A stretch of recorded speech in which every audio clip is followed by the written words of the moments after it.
Olá. Hoje a gente continua a nossa conversa sobre inteligência artificial e educação.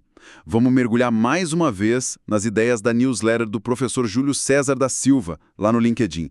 O tema de hoje é a avaliação. E a ideia central do texto dele é, bem direta. Em vez de proibir a IA generativa nas provas e trabalhos, a gente deveria fazer o contrário, trazê-la para o centro do processo. Exato, e isso ataca a grande tensão do momento, né? De um lado, a universidade focada em ensinar, assim, os fundamentos sólidos, como modelagem e arquitetura de sistemas. Do outro, o mercado de trabalho, que adota essas ferramentas de IA numa velocidade impressionante e quer profissionais que saibam usá-las. Parece um dilema sem uma solução muito clara. É um verdadeiro cabo de guerra. Então, como o autor propõe resolver isso? Porque, assim, a primeira ideia que vem à mente quando se fala em liberar a IA é que a avaliação vira uma grande cola institucionalizada, onde ninguém aprende mais nada de verdade. E essa é a principal objeção que o texto enfrenta. A proposta não é simplesmente permitir o uso, mas redesenhar a avaliação.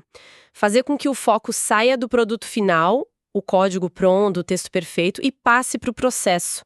O que passa a valer mais é a capacidade do estudante de argumentar, de registrar os experimentos dele, de ser transparente, de mostrar como usou a tecnologia para chegar naquele resultado. Entendi. A avaliação vira quase que uma auditoria do raciocínio do aluno. Exatamente. E para que isso funcione, o aluno precisa desenvolver o que o autor chama de literacia em IA.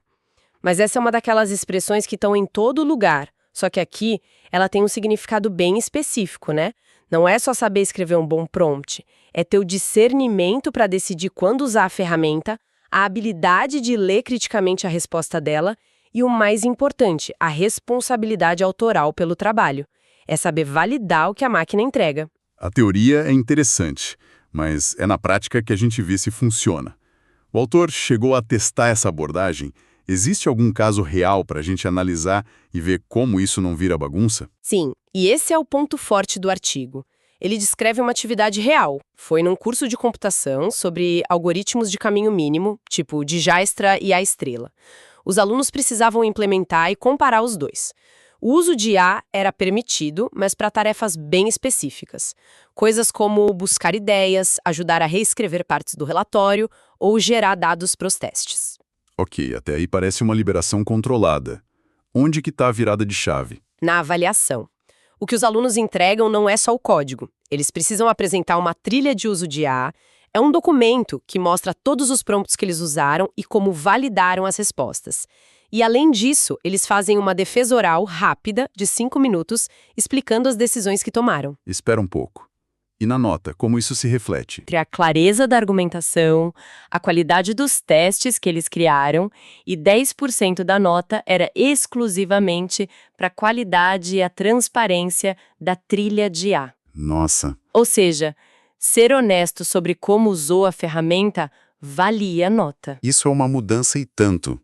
Mas eu ainda fico com uma pulga atrás da orelha. Um aluno mais esperto não poderia simplesmente gerar o código, inventar uns prompts genéricos e entregar a trilha como se tivesse feito tudo, sem entender nada? O sistema não parece meio fácil de enganar? É um risco real, e o autor pensou nisso.